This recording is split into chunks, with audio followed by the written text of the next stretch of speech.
दोस्तों जब कभी भी हम लोग डिलीवरी में शेयर को बाय करते हैं और उसको 1 साल के अंदर सेल कर देते हैं, तो वहाँ पर जो हमें प्रॉफिट होता है, उसे कहा जाता है शॉर्ट टर्म कैपिटल गेन।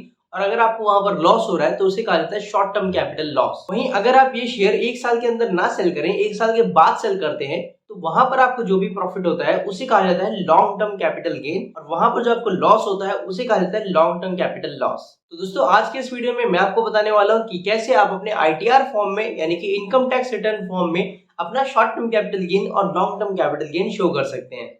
दोस्तों आपको बता दूं कि जो आपका शॉर्ट टर्म कैपिटल गेन होता है, इसके ऊपर आपको 15% का टैक्स पे करना होता है।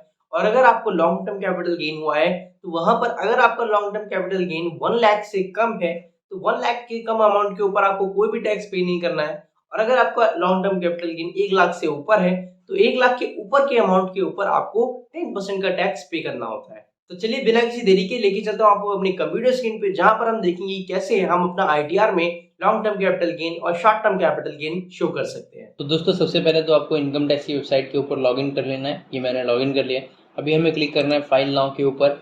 फिर हमें यहाँ पर अपना असेसमेंट ईयर सेलेक्ट कर देना है। 2022 से 2023 सेलेक्ट कर देता हूँ। Online then continue. एंड आपको फिर इसके बाद अपना आईटीआर फॉर्म सेलेक्ट करना होता है। स्टार्ट न्यू फाइलिंग पे जब आप क्लिक करेंगे तो अपना आईटीआर फॉर्म सेलेक्ट कर सकते हैं, आप सभी जानते होंगे। तो अभी हम क्लिक करते हैं अभी रिज्यूम फाइलिंग पे, क्योंकि मैं फिल कर रहा हूँ ITR3। तो मैं क्लिक करता हूँ रिज्यूम फाइलिंग के ऊपर। इसके बाद यहाँ पर आपसे शेड्यूल सेलेक्ट करने को कहता है। तो जो हमारा शॉर्ट टर्म कैपिटल गेन या फिर लॉन्ग टर्म कैपिटल गेन का जो शेड्यूल है वो इनकम वाले सेक्शन में आपको मिलेगा। हम क्लिक करेंगे इनकम के ऊपर। अगर आपकी सैलरी से कोई इनकम है तो आप इसको सेलेक्ट कर सकते हैं एस शेड्यूल सैलरी। देन इसके बाद अगर आपका कोई कैपिटल गेन से यानी कि शॉर्ट टर्म कैपिटल गेन या फिर लॉन्ग टर्म कैपिटल गेन, तो आपको सेलेक्ट करना है शेड्यूल CG। इसके साथ साथ आपको सेलेक्ट करना है शेड्यूल 112A, क्योंकि ये एप्लीकेबल होता है अगर आपका कोई भी लॉन्ग टर्म कैपिटल गेन है। इसके बाद हम क्लिक कर देते हैं कंटिन्यू पे। एक और बार कंटिन्यू पे। ये बाकी क्वेश्चन है इनको हम स्किप करते हैं, आप सेलेक्ट कर लीजिएगा अपने अकॉर्डिंगली। देन अभी हम डायरेक्टली चलते हैं शेड्यूल CG के ऊपर, जो कि हम यहाँ पे फिल करने वाले हैं अपना कैपिटल गेन टैक्स, यानी कि शॉर्ट टर्म कैपिटल गेन कितना हुआ हमें और लॉन्ग टर्म कैपिटल गेन कितना हुआ। ये आप देख सकते हैं लिख के आता है schedule CG details of the capital asset transfer. Then है एक शेड्यूल 112A यानी कि लॉन्ग टर्म कैपिटल गेन। हम क्लिक करेंगे शेड्यूल CG के ऊपर। यहाँ पर आपको ये 2 चेक बॉक्स को टिक करना है। पहला ये है, सेकंड थर्ड वाला इक्विटी शेयर और unit of equity oriented mutual fund. Then एक और है equity share in a company और unit of equity oriented on which STT is paid under section 112A। ये 2 चेक बॉक्स जो हैं ये आपको सिलेक्ट कर देना है। पहला वाला हमने इसीलिए किया क्योंकि हमको शॉर्ट टर्म कैपिटल गेन हुआ है, और दूसरा वाला हमने इसीलिए किया है क्योंकि हमको लॉन्ग टर्म कैपिटल गेन हुआ है। अगर आपको कोई भी लॉन्ग टर्म कैपिटल गेन नहीं है तो आप इसको अनचेक कर सकते हैं। अगर आपको सिर्फ शॉर्ट टर्म कैपिटल गेन है तो आप इसको कंटिन्यू कर सकते हैं। देन हम क्लिक करेंगे कंटिन्यू के ऊपर। फिर हमारे सामने कुछ इस तरीके का पेज आ जाता है, जहां पर अभी ये लोड होने के बाद आपको दिखेगा कि आपका कितना शॉर्ट टर्म कैपिटल गेन है और आपका कितना लॉन्ग टर्म कैपिटल गेन है। ये आप देख सकते हैं सबसे पहला वाला रो बन के आता है जहाँ पे लिखा होता है STCG 0, यानी कि अभी 0 रुपीज़ का शॉर्ट टर्म कैपिटल गेन है आपको। और सेकंड है LTCG 0, यानी कि हमारा जो लॉन्ग टर्म कैपिटल गेन है वो भी अभी 0 है। इनकी डिटेल्स हमें यहाँ पर फिल करनी होगी। तो सबसे पहले हम फिल करते हैं शॉर्ट टर्म कैपिटल गेन की। इसके लिए आपको क्लिक करना है सबसे पहले वाले पे। देन क्लिक करना है ऐड डिटेल्स के ऊपर। फिर आपको सेलेक्ट करना है सेक्शन 111A, आपको ये सेलेक्ट कर देना है। सेलेक्ट करने के बाद आपके सामने कुछ ये एक फॉर्म फिल किया जाता है, जहाँ पर आपको फिल करना है ABCDE। इतना ज़्यादा फिल नहीं करना होता है, वैसे थोड़ा सा ही होता है। ठीक है, सबसे पहला है फुल वैल्यू ऑफ कंसिडरेशन। इसमें क्या फिल करना है वो बताता हूँ। उसके पहले आपको अपना एक रिपोर्ट जो है ना वो ब्रोकर के पोर्टल से डाउनलोड करना है। मैंने ज़रोदा के पोर्टल से, ज़रोदा के कंसोल से अपना जितना भी शॉर्ट टर्म कैपिटल गेन हुआ था, लॉन्ग टर्म कैपिटल गेन हुआ था, उसका पूरा एक रिपोर्ट डाउनलोड कर लिया है। ये मेरा रिपोर्ट है लास्ट ईयर का। तो यहाँ पर आप देख सकते हैं मुझे शॉर्ट टर्म मैंने ट्रेड करी थी, तो ये शॉर्ट टर्म ट्रेड्स में ये मेरी शॉर्ट टर्म ट्रेड्स का वैल्यू दिया है। और अगर मैंने लॉन्ग टर्म ट्रेड्स किया होता तो उसका सारा डिटेल्स दिया होता, जो कि मैंने किया नहीं है। फिर इसके बाद आप देख सकते हैं एक ऑप्शन है क्वांटिटी, एक है बाय वैल्यू, एक है सेल वैल्यू। ये दोनों इंपॉर्टेंट हैं, बाय वैल्यू सेल वैल्यू, और ये जो बाकी के चार्जेस हैं ये भी इंपॉर्टेंट है। तो सबसे पहला काम जो आपको करना है वो ये करना है कि जितना भी जो बाय वैल्यू है आपको इसका टोटल कर लेना है। ये मैंने टोटल कर लिया है, यहाँ पर लिख के आ गया। फिर एक है आपका सेल वैल्यू, आपको इसका भी टोटल कर लेना है और ये भी आपको यहाँ पर लिख लेना है। ये मैंने लिख लिया है। और ये नेट प्रॉफिट है, इसकी वजह से कोई ज़रूरत नहीं होती है, बाकी ये आप कर सकते हैं। और जो चार्जेस हैं वो भी आप टोटल करके नीचे लिख लीजिएगा, क्योंकि आपको इम्पोर्टेंट पढ़ने वाला है इस फॉर्म के अंदर अपना बाय वैल्यू कितना हुआ है, यानी कि आपने कितने में शेयर सारे खरीदे, और दूसरा है सेल वैल्यू, यानी कि कितने में आपने सारे शेयर बेचे। ठीक है, और सारे चार्जेस आप टोटल कर लीजिएगा। इसके बाद अभी हम आते हैं अपने वापस से फॉर्म पे। तो सबसे पहले आपको फिल करना है फुल वैल्यू ऑफ कंसिडरेशन। तो जो सबसे पहला है फुल वैल्यू ऑफ कंसिडरेशन, इसमें आपको फिल करना है टोटल सेल वैल्यू, यानी कि आपने कितने में शेयर बेचे। एग्जाम्पल के लिए हमने सारे शेयर बेचे हैं 12,000 में, तो यहाँ फिल कर देते हैं 12,000। और नेक्स्ट वाला है जो है cost of acquisition without indexation, यानी कि आपने कितने में सारे शेयर खरीदे। तो मान लीजिए आपने जो शेयर खरीदे हैं वो 10,000 में खरीदे हैं, तो हम यहाँ फिल कर देते हैं 10,000। फिर है एक cost of improvement without indexation, ये छोड़ दीजिएगा। नेक्स्ट है expenditure Holi and exclusively in connection with transfer, यानी कि कितना एक्सपेंस आपने किया है वो यहाँ पर आपको फिल करना है। तो हम मान लेते हैं हमने 500 रुपये का चार्जेस में पे किया है, तो हम 500 रुपये यहाँ पर फिल कर देते हैं।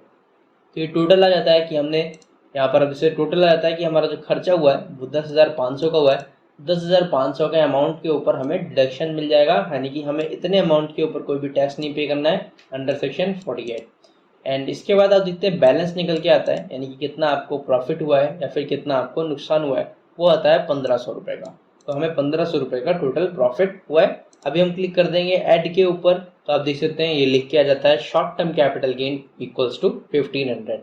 ये लोड हो जाए, पहले लोड होने के बाद आप देखिएगा यहाँ पर लिख के आएगा, ये देखिए STCG 1,500, यानी कि हमको जो शॉर्ट टर्म कैपिटल गेन हुआ है वो 1,500 का हुआ है। अभी दोस्तों अगर आपको कोई लॉस हुआ है तो आप इसी को एडिट कर लीजिएगा, यहाँ पर बिल्कुल उसी तरीके से फिल करना है जैसा कि अभी मैंने बताया। वो ऑटोमेटिकली माइनस का साइन वहाँ पे बन के आ जाता है, यानी कि आपको लॉस हुआ है। हम एडिट के ऊपर क्लिक करेंगे।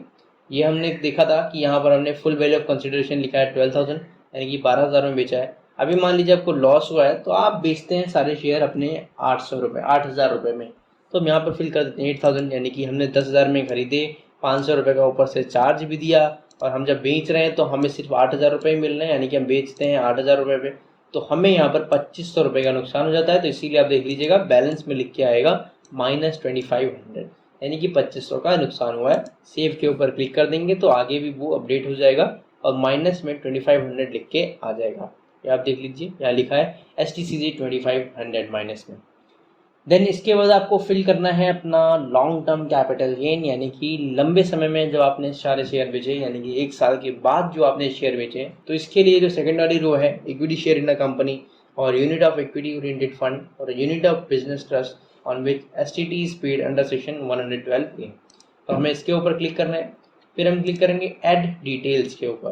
तो यहाँ पर आपको अपने long term capital gains fill करने हैं अंडर सेक्शन 112A और long term capital gains on asset minus V, यानी कि चार्जेस पे करने के बाद आपको कितना प्रॉफिट है, कितना नुकसान हुआ, वो सारी डिटेल्स यहाँ पर आपको फिल करनी है। तो यहाँ पर आप directly long term capital gain नहीं फिल कर पाएंगे। इसके लिए आपको क्लिक करना होगा व्यू शेड्यूल 112A, क्योंकि आपने जो शेड्यूल 112A सेलेक्ट किया था आपको ये फिल करना है अपने लॉन्ग टर्म कैपिटल गेन्स दिखाने के लिए। तो अभी हम क्लिक करेंगे ऐड डिटेल्स के ऊपर और यहाँ पर आपको सिलेक्ट करना है कि शेयर या फिर यूनिट एक्वायर्ड, आपने अपने शेयर कब खरीदे थे। सबसे पहला ऑप्शन है ऑन और बिफोर 31 जनवरी 2018, आपने अगर 31 जनवरी 2018 से पहले या फिर उसी दिन आपने शेयर खरीदे हैं तो आपको ये सिलेक्ट करना है, और अगर आपने उसके बाद खरीदे हैं तो आपको ये सिलेक्ट करना है। हमने बाद में खरीदे हैं, हम ये सिलेक्ट कर देंगे। देन इसके बाद आपको यहाँ पर कुछ भी नहीं फिल करना है, सीधे आ जाते हैं हम लोग कॉस्ट ऑफ एक्विजिशन। बिल्कुल उसी तरीके से जैसे आपने शॉर्ट टर्म कैपिटल गेन में फिल किया वैसे ही आपको यहाँ पर भी फिल करना है। कॉस्ट ऑफ एक्विजिशन में आप भरेंगे अपनी बाय वैल्यू, यानी कि आपने कितना पैसा खर्च किया शेयर को खरीदने में। तो हमने मान लीजिए खर्च किया है 10,000 रुपये, तो यहाँ फिल कर देते हैं 10,000। देन है expenditure Holi and exclusively in connection with transfer, यानी कि आपने कितना खर्चा किया शेयर को खरीदने में। फॉर एग्जाम्पल हमने खर्च किए हैं 500 रुपये, तो हम 500 रुपये फिल कर देते हैं। और फिर आपको फुल वैल्यू कंसिडरेशन, यानी कि कितने में आपने बेचा, तो हम एग्जाम्पल के लिए मान लेते हैं हमने पूरा 12,000 में बेचा, तो हमने 12,000 फिल कर दिया। देन हम क्लिक करेंगे ऐड के ऊपर और ये हमारा ऐड हो जाएगा। जहाँ पर हम इसको अगर आगे फॉरवर्ड करते हैं, स्वाइप करते हैं, यहाँ पर आप देख लीजिए लिख के आता है कि बैलेंस 1,500, यानी कि आपको नेट 1,500 का प्रॉफिट हुआ। अगर आपको नुकसान भी होता तो यहाँ पर माइनस में लिख के आ जाता -1,500। अभी हम क्लिक कर देंगे कन्फर्म के ऊपर एंड यहाँ पर आप देख सकते हैं ये हमारा शॉर्ट टर्म कैपिटल गेन और लॉन्ग टर्म कैपिटल गेन दोनों फिल हो चुका है। वापस से मैं आपको शेड्यूल CG में दिखा देता हूँ। ये रहा हमारा शेड्यूल CG, इस पर क्लिक करते हैं, कंटिन्यू करते हैं। आपको याद होगा कि पहले हमने short term capital gain fill किया था तो वो लिख के आ रहा था, but long term capital gain हमारा 0 लिखा आ रहा था। लेकिन यहाँ पर अभी शॉर्ट टर्म कैपिटल गेन वो भी लिख के आएगा और लॉन्ग टर्म कैपिटल गेन वो भी लिख के आएगा। तब ये देखिए शॉर्ट टर्म कैपिटल गेन आपने फिल किया था -2500, तो 2500 का नुकसान हुआ आपको, तो वो यहाँ पर फिल हो चुका है। एंड अरे यार क्या हो गया, नो, ये इसको छोटा कर देते हैं। ये देखिए शॉर्ट टर्म कैपिटल गेन -2500 हो गया और लॉन्ग टर्म कैपिटल गेन जो हुआ है हमको वो भी यहाँ पर हमारा मेंशन्ड है LTCC 1500, यानी कि 1500 का हमें प्रॉफिट हुआ है। इस तरीके से आप अपना शॉर्ट टर्म कैपिटल गेन और लॉन्ग टर्म कैपिटल गेन दोनों ही फिल कर सकते हैं। दोस्तों आज की इस वीडियो में बस इतना ही। आई होप आपको आज का वीडियो अच्छा लगा होगा। इस वीडियो के रिगार्डिंग या फिर स्टॉक मार्केट के रिगार्डिंग आपका कोई भी सवाल हो तो आप कमेंट बॉक्स में मुझसे पूछ सकते हैं, आपको उसका रिप्लाई जरूर मिलेगा। जाते जाते वीडियो को लाइक जरूर कर दीजिएगा, चैनल पे नए हैं चैनल को सब्सक्राइब कर लीजिएगा, बेल आइकन को जरूर दबाइएगा ताकि आपको लेटेस्ट वीडियोस की नोटिफिकेशंस मिलती रहे। मिलेंगे एक और नई वीडियो के साथ, तब तक के लिए जय हिंद जय भारत।